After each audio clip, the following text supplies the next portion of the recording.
ਇਹੋ ਜਿਹੀ ਰਾਜਨੀਤੀ ਵਾਸਤੇ ਆਇਆ ਨਹੀਂ ਸੀ ਨਾ। ਮੈਂ ਸੋਚਿਆ ਸੀ ਵੀ ਰਾਜਨੀਤੀ ਇਸ ਗੰਦੇ ਲੈਵਲ ਤੱਕ ਚੱਲ ਜਾਏਗੀ। ਜੇ ਇਹੋ ਜਿਹੀ ਰਾਜਨੀਤੀ ਹੈ ਤਾਂ ਸਾਡਾ ਰਾਜਨੀਤੀ ਨੂੰ ਅੱਜ ਤੋਂ ਬਾਅਦ ਸਤਿ ਸ੍ਰੀ ਅਕਾਲ ਹੈ। ਪੋਜੀਸ਼ਨ ਸਾਡੇ ਵਰਗਿਆਂ ਨੇ ਬਣਾਈ, ਧੱਕੇ ਖਾਦੇ। ਹੁਣ ਮੇਰੇ ਤੇ 10-15 ਪਰਚੇ ਆ, ਪਾਰਟੀ ਨੂੰ ਡਿਫੈਂਡ ਕਰਦੇ ਆ। ਸਾਡੇ ਵਰਗੇ ਕਈ ਨੌਜਵਾਨ ਸੀ ਜਿਨ੍ਹਾਂ ਦੇ ਬੜੇ ਪਰਚੇ ਸੀ, ਪਾਰਟੀ ਨੂੰ ਡਿਫੈਂਡ ਕਰਦੇ ਆ, ਲੋਕਾਂ ਦੀ ਲੜਾਈ ਲੜਦੇ ਆ। ਉਹਨਾਂ ਤੋਂ ਪੋਜੀਸ਼ਨ ਖੜੀ ਕਰਵਾ ਕੇ ਮੁੜ ਕੇ ਕਾਰਪੋਰੇਟ ਘਰਾਣਿਆਂ ਨਾਲ ਸੌਦਾ ਕਰਤਾ। ਮੇਰੀ ਗੱਲ ਯਾਦ ਰੱਖਿਓ, ਜੇ ਇਹਨਾਂ ਦੇ ਹੱਕ ਦਾ ਡਿਸੀਜਨ ਹੋਇਆ ਇਹ ਗੱਲ ਹੋਊਗੀ ਔਰ ਮੈਂ ਇੱਥੇ ਲਿਖ ਕੇ ਦੇ ਕੇ ਚੱਲਿਆ। ਉਸ ਦਿਨ ਵੀ ਆਊਂਗਾ ਔਰ ਉਸ ਦਿਨ ਵੀ ਕਹਿ ਕੇ ਜਾਊਂਗਾ। ਕੋਈ ਨਾ ਕੋਈ ਇਹੋ ਜਿਹਾ ਇਲਜ਼ਾਮ ਮਾਨ ਸਾਹਿਬ ਤੇ ਲਾਉਣਗੇ, ਫਿਰ ਕਹਿਣਗੇ ਪੰਜਾਬ ਕੇ ਲੋਕ ਨਹੀਂ ਚਾਹਤੇ थे इनको। ਸਤਿ ਸ਼੍ਰੀ ਅਕਾਲ ਜੀ, ਤੁਸੀਂ ਵੇਖ ਰਹੇ ਹੋ ਅਜੀਤ ਵੈਬ ਟੀਵੀ ਤੇ ਮੈਂ ਹਾਂ ਤੁਹਾਡਾ ਨਾਲ ਲਲਿਤਾ ਜਾਮਵਾਲ।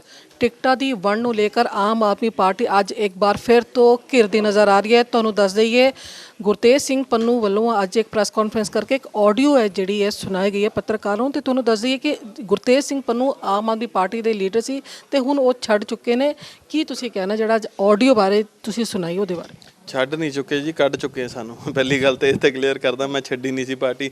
ਮੈਂ ਤਾਂ ਸਵਾਲ ਚਾਰ ਚੁੱਕੇ ਸੀ, ਮੈਨੂੰ ਉਹਦਾ ਤੋਹਫਾ ਦੇ ਦਿੱਤਾ 1500 ਕਰੋੜ ਦੇ ਡੈਫੇਮੇਸ਼ਨ, ਮੁੜ ਕੇ ਪਾਰਟੀ 'ਚੋਂ ਕੱਢ ਕੇ ਬਾਹਰ ਮਾਰਿਆ। ਇਹਨਾਂ ਦੀ ਜਿਵੇਂ ਆਪ ਦੀ ਜੇ ਪ੍ਰਾਈਵੇਟ ਜਗੀਰ ਹੁੰਦੀ ਹੈ ਨਾ, ਪ੍ਰਾਈਵੇਟ ਲਿਮਟਿਡ ਕੰਪਨੀ ਹੁੰਦੀ ਆ, ਉਵੇਂ ਕੱਢ ਕੇ ਬਾਹਰ ਮਾਰਿਆ ਮੈਨੂੰ। ਕੋਈ ਮੈਨੂੰ ਪੁੱਛਗਿੱਛ, ਕੋਈ ਮੇਰੀ ਐਕਸਪਲੇਨੇਸ਼ਨ, ਨਥਿੰਗ। ਸੋ ਅੱਜ ਦੀ ਜਿਹੜੀ ਅਸੀਂ ਪ੍ਰੈਸ ਕਾਨਫਰੰਸ ਕੀਤੀ ਉਸ 'ਚ ਇੱਕ ਤਾਂ ਜਿਹੜੇ ਪਿਛਲੇ ਦਿਨੀ ਅਸੀਂ ਪ੍ਰੈਸ ਕਾਨਫਰੰਸ ਕਰਕੇ ਇਹਨਾਂ ਤੋਂ ਸਵਾਲ ਪੁੱਛੇ ਸੀ ਉਹਦੇ ਸੰਬੰਧ 'ਚ ਕੀਤੀ ਹੈ ਵੀ ਦੱਸਣ ਨੂੰ ਵੀ ਸਾਡੇ ਕੋਲ ਆਹ ਪ੍ਰੂਫ ਸੀ, ਆਹ ਇੱਦਾਂ ਟਿਕਟਾਂ ਦੀ ਖਰੀਦੋ ਫਰੋਖਤ ਹੋਈ, ਇੱਦਾਂ ਤੁਸੀਂ MC ਚੰਡੀਗੜ੍ਹ ਦੇ ਖਰੀਦਣ ਦੀ ਕੋਸ਼ਿਸ਼ ਕੀਤੀ, ਜਦੋਂ ਖਰੀਦ ਨਹੀਂ ਸਕੇ ਤਾਂ ਇੱਦਾਂ ਵੇਚਣ ਦੀ ਕੋਸ਼ਿਸ਼ ਕੀਤੀ ਆਪ ਦੇ। ਆਡੀਓ ਦੇ ਵਿੱਚ ਸੀ, ਮੈਂ ਨਹੀਂ ਕਹਿ ਰਿਹਾ, ਆਡੀਓ ਦੇ ਵਿੱਚ ਸੀ। ਇੱਦਾਂ ਪਹਿਲਾਂ ਅਸੀਂ ਖਰੀਦੇ, ਇੰਨੇ ਪੈਸੇ ਦੇਣ ਦੀ ਕੋਸ਼ਿਸ਼ ਕੀਤੀ, 2 ਕਰੋੜ ਕਿਹਾ, 3 ਕਰੋੜ ਕਿਹਾ, ਫਿਰ ਇਹ ਵੀ ਕਿਹਾ ਵੀ ਭਾਈ ਜਿੰਨੇ ਪੈਸੇ ਉਹ ਕਹੂਗਾ ਉਸ ਤੋਂ 5-10 ਲੱਖ ਫਾਲਤੂ ਦਿਓ, ਠੀਕ ਹੈ। ਇੱਦਾਂ ਦੇ ਆਮ ਆਦਮੀ ਹੈ। ਫਿਰ ਉਸ ਤੋਂ ਬਾਅਦ ਵੀ ਜਦੋਂ ਨਹੀਂ ਖਰੀਦ ਸਕੇ ਫਿਰ ਆਪ ਦੇ ਵੇਚਣ ਦੀ ਲਾਤੀ ਮੰਡੀ ਵੀ ਭਾਈ ਸਾਡੇ ਵਾਲਾ ਖਰੀਦ ਕੇ ਦੂਜੇ ਦੀ ਉਹ ਬਣਾ ਲਓ। ਫਿਰ ਉਸ 'ਚ ਇਹ ਵੀ ਕਿਹਾ ਗਿਆ ਵੀ ਜੇ ਅਸੀਂ ਇਹ ਤਾਂ ਵਿਧਾਨ ਸਭਾ ਦੀ ਇਲੈਕਸ਼ਨਾਂ ਨੇੜੇ ਨੇ, ਨਹੀਂ ਤਾਂ ਅਸੀਂ ਕਾਂਗਰਸ ਦੀ ਆਊਟਸਾਈਡ ਸਪੋਰਟ ਲੈ ਲੈਣੀ ਸੀ ਜਾਂ ਫਲਾਨੀ ਪਾਰਟੀ ਦੀ ਆਊਟਸਾਈਡ ਸਪੋਰਟ ਲੈ ਲੈਣੀ ਸੀ ਜਾਂ ਅਸੀਂ ਉਹਨਾਂ ਨੂੰ ਸਪੋਰਟ ਦੇ ਦੇਣੀ ਸੀ। ਸੋ ਮਤਲਬ ਇਹ ਨੈਕਸਟ ਲੈਵਲ। ਉਸ ਤੋਂ ਬਾਅਦ ਅੱਗੇ ਜਿਹੜੀ ਪੰਜਾਬ ਦੀ ਲੇਡੀਜ਼ 'ਚ ਕਿਵੇਂ ਟਿਕਟਾਂ ਦਿੱਤੀਆਂ ਉਸ 'ਚ ਵੀ ਉਹ ਦੱਸ ਰਹੇ ਨੇ, ਮੈਂ ਨਹੀਂ ਦੱਸ ਰਿਹਾ। ਫਿਰ ਮੈਂ ਕਲੀਅਰ ਕਰਦਾ, ਮੈਂ ਨਹੀਂ ਦੱਸ ਰਿਹਾ, ਉਹੀ ਦੱਸਦੇ ਨੇ ਵੀ ਪੰਜਾਬ 'ਚ ਲੇਡੀਜ਼ ਨੂੰ ਕਿਵੇਂ ਟਿਕਟਾਂ ਮਿਲੀਆਂ। ਜਿਹਦੇ ਨਾਲ ਗੱਲ ਹੋ ਰਹੀ ਹੈ ਉਹਨਾਂ ਦਾ ਨਾਮ ਦੱਸਿਓ। ਉਹ ਐਡਵੋਕੇਟ ਅਮਨਦੀਪ ਕੌਰ ਨੇ, ਮੇਰੇ ਖਿਆਲ 'ਚ ਸਟੇਟ ਵਾਈਸ ਪ੍ਰੈਜ਼ੀਡੈਂਟ ਨੇ ਉਹ, ਤੇ ਉਹਨਾਂ ਨਾਲ ਗੱਲ ਹੋ ਰਹੀ ਹੈ। ਉਹ ਆਪ ਕਹਿ ਰਹੇ ਨੇ ਵਿੱਚ ਵੀ ਇੱਦਾਂ ਆ ਕੁਛ ਹੋਇਆ ਤੇ ਮਤਲਬ ਇੱਥੋਂ ਤੱਕ ਵੀ ਦੱਸ ਰਹੇ ਨੇ ਵੀ ਲੇਡੀਜ਼ ਨੂੰ ਕਿਵੇਂ ਟਿਕਟਾਂ ਦਿੱਤੀਆਂ ਗਈਆਂ, ਕਿਸ ਤਰੀਕੇ ਨਾਲ ਉਹਨਾਂ ਦਾ ਗਲਤ ਉਹ ਯੂਜ਼ ਕੀਤਾ ਗਿਆ, ਉਹਨਾਂ ਦਾ ਮੂੰਹ ਬੰਦ ਕਰਨ ਨੂੰ ਕੀ ਕੁਛ ਰੱਖਿਆ ਵੀ ਕੱਲ੍ਹ ਨੂੰ ਉਹ ਬੋਲ ਨਾ ਸਕਣ। ਮਤਲਬ ਮੈਂ ਇਹੋ ਜਿਹੀ ਰਾਜਨੀਤੀ ਵਾਸਤੇ ਆਇਆ ਨਹੀਂ ਸੀ ਨਾ। ਮੈਂ ਸੋਚਿਆ ਸੀ ਵੀ ਰਾਜਨੀਤੀ ਇਸ ਗੰਦੇ ਲੈਵਲ ਤੱਕ ਚੱਲ ਜਾਏਗੀ। ਜੇ ਇਹੋ ਜਿਹੀ ਰਾਜਨੀਤੀ ਹੈ ਤਾਂ ਸਾਡਾ ਰਾਜਨੀਤੀ ਨੂੰ ਅੱਜ ਤੋਂ ਬਾਅਦ ਸਤਿ ਸ੍ਰੀ ਅਕਾਲ ਹੈ। ਸੋ ਬੜੀ ਮਤਲਬ ਮੈਂ ਪਰੇਸ਼ਾਨ ਵੀ ਹੋਇਆ ਸੁਣ ਕੇ ਅਤੇ ਬੜਾ ਹੀ ਮਨ ਦੁਖਿਆ ਵੀ ਕਿਸ ਲੈਵਲ 'ਤੇ ਲੋਕਾਂ ਨੂੰ ਗੁੰਮਰਾਹ ਕਰ ਰਹੇ ਨੇ। ਲੋਕਾਂ ਨੂੰ ਦੱਸ ਰਹੇ ਨੇ ਵੀ ਅਸੀਂ ਬਦਲਾਅ ਦੀ ਰਾਜਨੀਤੀ ਕਰਾਂਗੇ। ਬਦਲਾਵ ਦੀ ਰਾਜਨੀਤੀ ਕਰ ਵੀ ਰਹੇ ਨੇ ਪਰ ਇੰਨੀ ਨੈਗੇਟਿਵ ਸਾਈਡ 'ਤੇ ਜਾ ਕੇ ਕਰ ਰਹੇ ਨੇ ਵੀ ਪੰਜਾਬ ਦੇ ਲੋਕਾਂ ਨੂੰ ਵੀ ਆਹ ਚੀਜ਼ ਸੀ, ਇਹ ਮਾੜੀ ਸੀ, ਅਸੀਂ ਇਸ ਤੋਂ 10 ਗੁਣਾ ਵੱਧ ਮਾੜੀ ਕਰਕੇ ਦਿਖਾਵਾਂਗੇ। ਤੁਸੀਂ ਕਿਹਾ ਕਿ ਜਿਨ੍ਹਾਂ ਨੂੰ ਟਿਕਟਾਂ ਮਿਲੀਆਂ ਸੀਗੀਆਂ ਉਹਨਾਂ 'ਤੇ ਵੀ ਦਬਾਅ ਜਿਹੜਾ ਪਾਏਗਾ ਕਿ ਤੁਸੀਂ ਵਾਪਸ ਲੈ ਲਓ ਤਾਂ ਕਿ ਜਿਹੜੇ ਧਨਾੜ ਹੈਗੇ ਆ ਉਹਨਾਂ ਨੂੰ ਦੇਣ ਵਾਸਤੇ। ਤੁਸੀਂ ਦੇਖੋ ਨਾ, ਇਸ 'ਚ ਬੜਾ ਵਧੀਆ ਤਰੀਕਾ ਇਹਨਾਂ ਨੇ ਲੱਭ ਲਿਆ। ਇਹਨਾਂ ਨੇ ਪੰਜਾਬ ਦਾ, ਇਹਨਾਂ ਨੇ ਵੇਖਿਆ ਪੰਜਾਬ ਦਾ ਯੂਥ ਜੋਸ਼ੀਲਾ ਹੈ, ਤਕੜਾ ਹੈ, ਖੜਨ ਵਾਲਾ। ਇਹਨਾਂ ਨੇ ਉਹਨੂੰ ਆ ਕੇ ਕਿਹਾ ਵੀ ਤੂੰ ਵੀ MLA ਬਣ ਸਕਦਾ, ਤੂੰ ਵੀ MLA ਬਣ ਸਕਦਾ, ਤੂੰ ਵੀ MLA ਬਣ ਸਕਦਾ। ਹਰ ਇੱਕ ਨੂੰ ਕਿਹਾ ਵੀ ਘੋੜੇ ਭਜਾਓ, ਆਪਣੇ ਆਪਣੇ ਪੈਸੇ ਲਾਣੇ ਸ਼ੁਰੂ ਕਰੋ ਸਾਰੇ ਥਾਂ। ਪਰ ਪ੍ਰਚਾਰ ਕਿਹਦਾ ਕਰਨਾ? ਸੈਂਟਰਲ ਲੀਡਰਸ਼ਿਪ ਦਾ। ਘੋੜੇ ਆਪਣੇ ਭਜਾਓ, ਪ੍ਰਚਾਰ ਸੈਂਟਰਲ ਲੀਡਰਸ਼ਿਪ ਦਾ ਕਰ ਲਓ। ਉਹਨਾਂ ਤੋਂ ਫਸਲ ਬਿਜਵਾਈ ਖੜੀ ਕੀਤੀ। ਜਦੋਂ ਉਹਦੀ ਵੱਢਣ ਦੀ ਵਾਰੀ ਆਈ ਫਿਰ ਉਹਨੂੰ ਜਿਵੇਂ ਦੁਕਾਨ 'ਚ ਸਜਾ ਕੇ ਨਹੀਂ ਖੜੀ ਕਰ ਦਿੱਤਾ, ਉਸ ਦੁਕਾਨ 'ਚ ਜਿਵੇਂ ਉਹ ਮੈਨਿਕੁਇਨ ਹੁੰਦਾ ਉਹਨੂੰ ਕੱਪੜੇ ਪਾ ਦਿੰਦੇ ਆ ਵੀ ਆਹ ਚੀਜ਼ ਬਣਾਈ ਜਿਸ ਟੇਲਰ ਨੇ ਸੀ, ਆਹ ਮੈਨਿਕੁਇਨ 'ਚ ਲਾਤੀ। ਉਹਨੂੰ ਲਿਆ ਕੇ ਵਿਖਾਇਆ ਕਾਰਪੋਰੇਟ ਘਰਾਣਿਆਂ ਨੂੰ ਵੀ ਆਹ ਦੇਖੋ, ਆਹ ਫਲਾਣੇ ਮੈਨਿਕੁਇਨ ਦੇ ਅਸੀਂ ਕੱਪੜੇ ਪਾਏ ਆ, ਸੌਦਾ ਕਰਨਾ। ਅਗਲਾ ਮਿੰਟ 'ਚ ਕਹਿੰਦਾ ਲਿਆਓ ਦੱਸੋ ਵੀ ਪੋਜੀਸ਼ਨ ਵਧੀਆ ਬਣ ਰਹੀ ਹੈ, ਲਿਆਓ। ਪੋਜੀਸ਼ਨ ਸਾਡੇ ਵਰਗਿਆਂ ਨੇ ਬਣਾਈ, ਧੱਕੇ ਖਾਦੇ। ਹੁਣ ਮੇਰੇ ਤੇ 10-15 ਪਰਚੇ ਆ, ਪਾਰਟੀ ਨੂੰ ਡਿਫੈਂਡ ਕਰਦੇ ਆ। ਸਾਡੇ ਵਰਗੇ ਕਈ ਨੌਜਵਾਨ ਸੀ ਜਿਨ੍ਹਾਂ ਦੇ ਬੜੇ ਪਰਚੇ ਸੀ, ਪਾਰਟੀ ਨੂੰ ਡਿਫੈਂਡ ਕਰਦੇ ਆ, ਲੋਕਾਂ ਦੀ ਲੜਾਈ ਲੜਦੇ ਆ। ਉਹਨਾਂ ਤੋਂ ਪੋਜੀਸ਼ਨ ਖੜੀ ਕਰਵਾ ਕੇ ਮੁੜ ਕੇ ਕਾਰਪੋਰੇਟ ਘਰਾਣਿਆਂ ਨਾਲ ਸੌਦਾ ਕਰਤਾ। ਜਦੋਂ ਅਸੀਂ ਜਾ ਕੇ ਉਸ ਗੱਲ ਨੂੰ ਉਜਾਗਰ ਕੀਤਾ ਫਿਰ ਸਾਨੂੰ ਵੀ ਡਰਾਉਣ ਦੀ ਕੋਸ਼ਿਸ਼, ਧਮਕਾਉਣ ਦੀ ਕੋਸ਼ਿਸ਼, ਡੈਫੇਮੇਸ਼ਨ, 1500 ਕਰੋੜ ਮੈਂ ਤਾਂ ਸੁਣ ਕੇ ਜ਼ੀਰੋ ਹੀ ਨਹੀਂ ਗਿਣੇ ਜਾਂਦੇ। ਰਾਤ ਨੂੰ ਨੀਂਦ ਨਹੀਂ ਆਉਂਦੀ ਵੀ 1500 ਕਰੋੜ ਮੇਰੀ ਅਗਲੀ ਸਾਰੀ ਪੁਸ਼ਤਾਂ ਨਹੀਂ ਭਰ ਸਕਦੀਆਂ। ਇਹੋ ਜਿਹੇ ਆਮ ਆਦਮੀ ਜਿਹੜੇ ਕਹਿੰਦੇ ਆ ਵੀ 2 ਕਰੋੜ ਦੀ ਚੀਜ਼ 5-10 ਲੱਖ ਫਾਲਤੂ ਦੋ ਏ ਸ਼ਾਹੂਕਾਰ, ਫਿਰ ਕਹਿੰਦੇ ਸੀ ਆਮ ਆਦਮੀ। ਇਹ ਕਿਹੜੇ ਆਮ ਆਦਮੀ ਆ ਬਈ? ਇਹ ਸ਼ਾਹੂਕਾਰਾਂ ਤੋਂ ਵੀ ਗਾਂ ਸ਼ਾਹੂਕਾਰ ਹੈ, ਜਿਨ੍ਹਾਂ ਨੂੰ 5-7 ਕਰੋੜ 10 ਕਰੋੜ ਦਾ ਕੋਈ ਫਰਕ ਹੀ ਨਹੀਂ ਪੈਂਦਾ। ਇੱਕ ਨੂੰ ਇਹ ਕਹਿੰਦੇ ਇੱਕ ਟਿਕਟ ਦੇਂਗੇ ਔਰ ਸਾਰੀ ਕਾਰਪੋਰੇਸ਼ਨ ਖਰੀਦ ਲੈਂਗੇ। ਇਹ ਕਿਹੜੇ ਆਮ ਆਦਮੀ ਆ? ਪਰਨੂ ਜੀ ਤੁਸੀਂ ਕਿਸੇ ਮਿਲੇ ਹੋ ਕਿਸੇ ਨੂੰ ਅੱਗੇ ਜਿਹੜਾ ਲੀਡਰ ਹੋਵੇ ਜਾਂ ਪੰਜਾਬ ਦੇ ਕਿਸੇ ਔਰ ਭਗਵੰਤ ਮਾਨ ਨਾਲ ਜਾਂ ਕਿਸੇ ਹੋਰ ਨਾਲ ਤੁਸੀਂ ਗੱਲ ਕੀਤੀ ਹੋਵੇ ਜਾਂ ਇਸ ਬਾਰੇ ਦੱਸਿਆ ਹੋਵੇ? ਮੈਂ ਸਾਰੇ ਲੀਡਰਾਂ ਨੂੰ ਮਿਲਿਆ, ਕੋਈ ਨਹੀਂ ਛੱਡਿਆ। ਮੈਂ FN ਬੱਟ ਕਿਤੇ ਛੱਡੀ ਨਹੀਂ, ਠੀਕ ਹੈ। ਮੈਂ ਕਾਰਪੋਰੇਸ਼ਨ 'ਚ ਜਦੋਂ ਸਾਡਾ ਚੋਣ ਨਿਸ਼ਾਨ ਛੱਡ ਕੇ ਇਹਨਾਂ ਨੇ ਆਜ਼ਾਦ ਗਰੁੱਪ ਦੇ ਚੋਣ ਨਿਸ਼ਾਨ ਤੇ ਇਲੈਕਸ਼ਨ ਲੜੀ, ਮੈਂ ਉਦੋਂ ਬੜੀ ਚੀਕਾਂ ਮਾਰੀਆਂ ਪਾਰਟੀ ਦੇ ਅੰਦਰ ਰਹਿ ਕੇ। ਮੈਂ ਉਦੋਂ ਬਾਹਰ ਨਹੀਂ ਗਿਆ, ਜਨਤਕ ਨਹੀਂ ਕੀਤਾ, ਕਿਉਂਕਿ ਉਦੋਂ ਤੱਕ ਗੱਲ ਸਿਰਫ ਗੁਰਤੇਜ ਸਿੰਘ ਪੰਨੂ ਦੀ ਸੀ। ਆਪ ਦੇ ਵਾਸਤੇ ਮੈਂ ਕਦੀ ਨਹੀਂ ਲੜਾਈ ਲੜੀ। ਉਦੋਂ ਵੀ ਐਮਸੀਆਂ ਨੇ ਮੈਨੂੰ ਕਿਹਾ ਵੀ ਭਾਈ ਸਾਹਿਬ ਸਾਡੇ ਹੱਕ ਮਾਰੇ ਜਾ ਰਹੇ, ਤੁਸੀਂ ਲੜੋ, ਤੇ ਮੈਂ ਲੜਿਆ ਇਹਨਾਂ ਨਾਲ। ਮੈਂ ਇਹਨਾਂ ਨੂੰ ਕਿਹਾ, ਤੁਹਾਡੇ ਕਹਿਣ ਦਾ ਭਾਵ ਇਹ ਹੈ ਕਿ ਜਿਹੜਾ ਟਿਕਟਾਂ ਦੀ ਵੰਡ ਨੂੰ ਲੈ ਕੇ ਪੈਸੇ ਤੁਸੀਂ ਆਰੋਪ ਲਾ ਰਹੇ ਹੋ, ਤੁਸੀਂ ਲਾ ਰਹੇ ਹੋ ਕਿ ਵੀ ਪੈਸਿਆਂ ਦੇ ਖਰੀਦਦਾਰੀ ਜਿਹੜੀ ਹੋਈ ਹੈ ਸਾਰੀ, ਤੇ ਇਹ ਭਗਵੰਤ ਮਾਨ ਜਿਹੜੇ ਸਾਰੀ ਲੀਡਰਸ਼ਿਪ ਉਹਨਾਂ ਨੂੰ ਪਤਾ ਸਾਰਾ ਕੁਝ ਇਸ ਬਾਰੇ। ਬਈ ਭਗਵੰਤ ਮਾਨ ਬਾਰੇ ਨਹੀਂ ਮੈਂ ਕੁਝ ਕਹਿ ਰਿਹਾ, ਮੈਂ ਤੁਹਾਨੂੰ ਇੱਕ ਗੱਲ ਕਹਿ ਰਿਹਾ ਵੀ ਉਹਨਾਂ ਦੀ ਨੌਲੇਜ ਜ਼ਰੂਰ ਹੈ, ਪਰ ਉਹ ਵੀ ਸਾਡੇ ਵਰਗਾ, ਉਹ ਕੁਝ ਕਰ ਨਹੀਂ ਸਕਦਾ। ਕੀ ਕਰੇ? ਕੱਢ ਕੇ ਬਾਹਰ ਮਾਰਨਗੇ ਉਸੇ ਵੇਲੇ। ਮੈਨੂੰ ਤਾਂ ਪਤਾ ਹੈ ਨਾ ਦਿੱਲੀ ਵਾਲੀ ਲੀਡਰਸ਼ਿਪ ਕਿੰਨੀ ਤਾਨਾਸ਼ਾਹ ਹੈ, ਕਿਵੇਂ ਉਹ ਡੀਲ ਕਰਦੀ। ਉਹ ਤੇ ਅੱਜ ਤੱਕ ਕਿਸੇ ਰੁੱਸੇ ਨੂੰ ਨਹੀਂ ਮਨਾਉਣਗੇ। ਕਈ ਸਾਡੇ MLA ਇਹੋ ਜਿਹੇ ਸੀ ਜਿਹੜੇ ਈਵਨ ਕਿ ਮੈਂ ਤੁਹਾਨੂੰ ਦੱਸਦਾ, ਸਾਡੇ ਸਤਿਕਾਰਯੋਗ ਛੋਟੇਪੁਰ ਸਾਹਿਬ ਇਹੋ ਜਿਹੇ ਸੀ, ਉਹ ਕਹਿੰਦੇ ਵੀ ਇੱਕ ਵਾਰੀ ਆ ਕੇ ਮੈਨੂੰ ਕਹਿ ਹੀ ਦੇ ਵੀ ਮੈਨੂੰ ਦੱਸ ਦੇ ਵੀ ਮੇਰੀ ਗਲਤੀ ਕੀ। ਇਹ ਕਹਿੰਦਾ ਵੀ ਮੈਂ ਜਾਊਂਗਾ, ਉਹ ਆਵੇ। ਅੰਕਾਰ ਦੇਖੋ, ਡੈਫੇਮੇਸ਼ਨ ਮੈਂ ਪਾਊਂਗਾ, ਪੰਜਾਬੀ ਤੇ ਪਾਵੇ। ਡਿਵਾਈਡ ਐਂਡ ਰੂਲ, ਹੋਰ ਡਿਵਾਈਡ ਕਰੋ ਇਹਨਾਂ ਨੂੰ, ਆਪਸ 'ਚ ਲੜਨ ਮਰਨ, ਇੱਕ ਦੂਜੇ ਦੇ ਖਿਲਾਫ ਕੋਟੋ ਕੋਟੀ ਹੋ ਜਾਣ, ਹਨਾ, ਜੁੱਤੀਆਂ ਵੱਜਣ ਇੱਕ ਦੂਜੇ ਨੂੰ। ਫਿਰ ਮੈਂ ਇਹਨਾਂ 'ਚੋਂ ਰਾਜਾ। ਕੀ ਪॉलिसी की सी पिछली बार? ये पॉलिसी सी मैं भगवंत फूलका साहब बाकी सारों को लड़ा दूंगा, फिर उनको जाके बोलूँगा भी आपकी तो आपस में नहीं बन रही, इसलिए मैं ऐत की पॉलिसी की है भी कल ਨੂੰ ਕੋਈ ਹੋਰ ਇਹੋ ਜਿਹਾ ਇਲਜ਼ਾਮ ਲਾ ਦੇਣਗੇ ਵੀ ਉनको। ਔਰ ਇਹ ਗੱਲ ਹੋਣੀ ਹੈ। ਮੈਂ ਤੁਹਾਨੂੰ ਇੱਕ ਗੱਲ ਦੱਸ ਰਿਹਾ, ਪਹਿਲੇ ਲੈਵਲ ਤੇ ਮੈਨੂੰ ਨਹੀਂ ਪਤਾ ਪੰਜਾਬ ਦੇ ਲੋਕ ਕੀ ਡਿਸਾਈਡ ਕਰਦੇ, ਜੋ ਵੀ ਡਿਸਾਈਡ ਕਰਨ। ਮੇਰੀ ਗੱਲ ਯਾਦ ਰੱਖਿਓ, ਜੇ ਇਹਨਾਂ ਦੇ ਹੱਕ ਦਾ ਡਿਸੀਜਨ ਹੋਇਆ ਇਹ ਗੱਲ ਹੋਊਗੀ, ਔਰ ਮੈਂ ਇੱਥੇ ਲਿਖ ਕੇ ਦੇ ਕੇ ਚੱਲਿਆ, ਉਸ ਦਿਨ ਵੀ ਆਊਂਗਾ ਔਰ ਉਸ ਦਿਨ ਵੀ ਕਹਿ ਕੇ ਜਾਊਂਗਾ। कोई ना कोई ਇਹੋ ਜਿਹਾ ਇਲਜ਼ਾਮ ਮਾਨ ਸਾਹਿਬ ਤੇ ਲਾਉਣਗੇ, ਫਿਰ ਕਹਿਣਗੇ ਪੰਜਾਬ के लोग नहीं चाहते थे इनको, इसलिए मैं।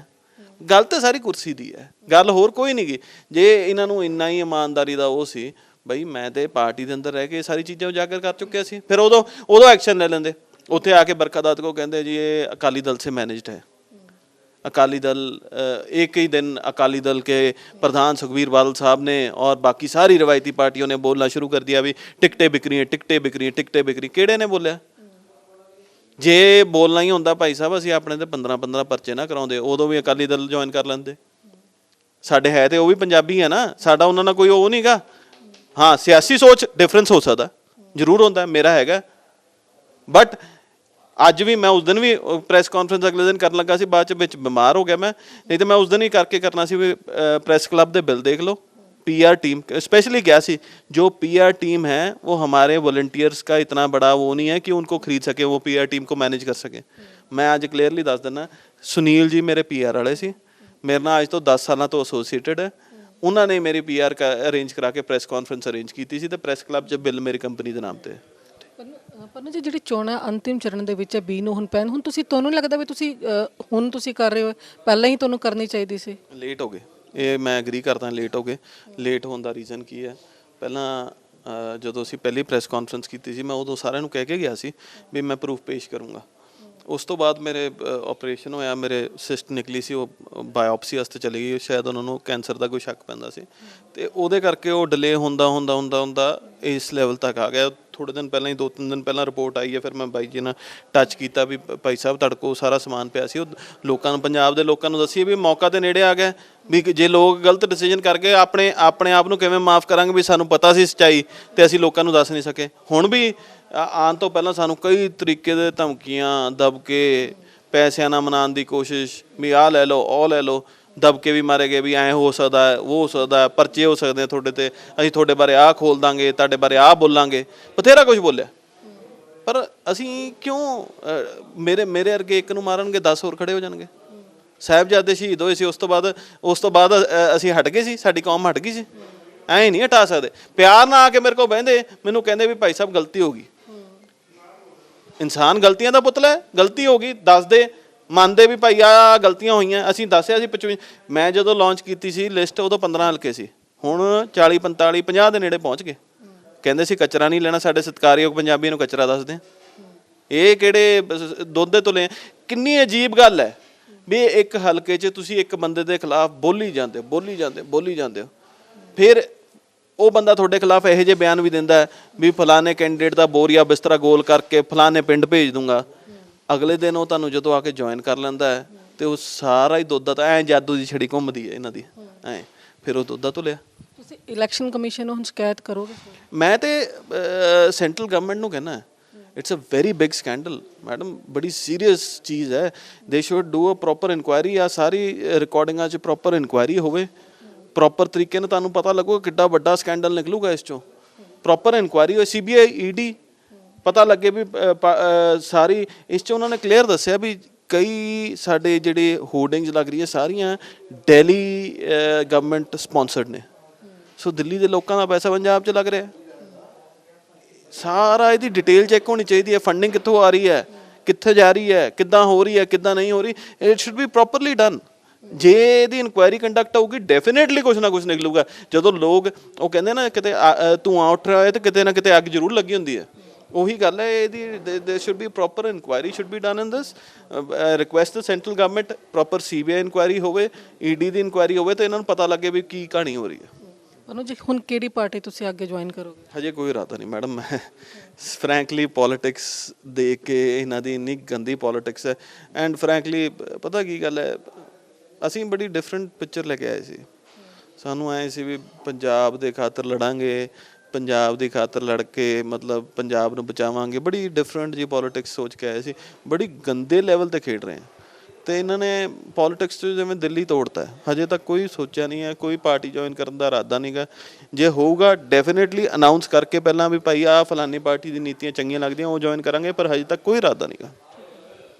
ਇਹ ਸਨ ਸਾਡੇ ਨਾਲ ਗੁਰਤੇਜ ਸਿੰਘ ਪੰਨੂ, ਜਿਨ੍ਹਾਂ ਨੇ ਬੜੇ ਗੰਭੀਰ ਜਿਹੜੇ ਦੋਸ਼ ਲਾਏ ਨੇ। ਤੁਹਾਨੂੰ ਦੱਸ ਦਈਏ ਅੱਜ ਪ੍ਰੈਸ ਕਾਨਫਰੰਸ ਦੇ ਵਿੱਚ ਇੱਕ ਆਡੀਓ ਵੀ ਜਿਹੜੀ ਹੈ ਸੁਣਾਈ ਗਈ ਹੈ ਜਿਸ ਦੇ ਸਾਫ਼-ਸਾਫ਼ ਟਿਕਟਾਂ ਨੂੰ ਵੇਚਣ ਦੇ ਜਿਹੜੇ ਗੱਲਬਾਤ ਹੋ ਰਹੀ ਹੈ ਤੇ ਇਹੀ ਇਹਨਾਂ ਨੇ ਕਿਹਾ ਕਿ ਇਸ ਦੀ ਜਿਹੜੀ ਚੰਗੀ ਤਰ੍ਹਾਂ ਜਾਂਚ ਹੋਣੀ ਚਾਹੀਦੀ ਹੈ, CBI ਜਾਂਚ ਵੀ ਹੋਣੀ ਚਾਹੀਦੀ ਹੈ। ਦੂਜੇ ਪਾਸੇ ਇਹਨਾਂ ਨੇ ਇਹ ਵੀ ਕਿਹਾ ਕਿ ਜੇਕਰ ਹੁਣ ਉਹ ਪਾਰਟੀ ਕਿਤੇ ਦੂਜੀ ਜੁਆਇਨ ਕਰਨਗੇ ਤਾਂ ਸਾਫ਼ ਸਪਸ਼ਟ ਤੌਰ ਕਹਿ ਕੇ ਹੀ ਜੁਆਇਨ ਕਰਾਂਗੇ। ਫਿਲਹਾਲ ਇਸ ਤਰ੍ਹਾਂ ਦਾ ਕੋਈ ਇਹਨਾਂ ਦਾ ਇਰਾਦਾ ਨਹੀਂ ਹੈ। ਤੁਸੀਂ ਵੇਖਦੇ ਰਹੋ ਅਜੀਤ ਵੈਬ TV। ਮੈਂ ਤੁਹਾਡੇ ਨਾਲ ਲਲਿਤਾ ਜਾਮਵਾਲ, ਸੁਰਿੰਦਰਪਾਲ ਦੇ ਨਾਲ। ਦੇਸ਼ ਦੁਨੀਆ ਦੀਆਂ ਤਾਜ਼ਾ ਖਬਰਾਂ ਦੇ ਲਈ ਹੁਣੇ ਪਲੇ ਸਟੋਰ ਤੋਂ ਡਾਊਨਲੋਡ ਕਰੋ ਪੰਜਾਬ ਦੀ ਆਵਾਜ਼ ਅਜੀਤ ਨਿਊਜ਼ ਐਪ। ਹੁਣ ਤੁਹਾਡਾ ਆਪਣਾ ਅਜੀਤ ਹਰ ਸੋਸ਼ਲ ਮੀਡੀਆ ਪਲੇਟਫਾਰਮ ਦੇ ਉੱਤੇ ਉਪਲਬਧ ਹੈ।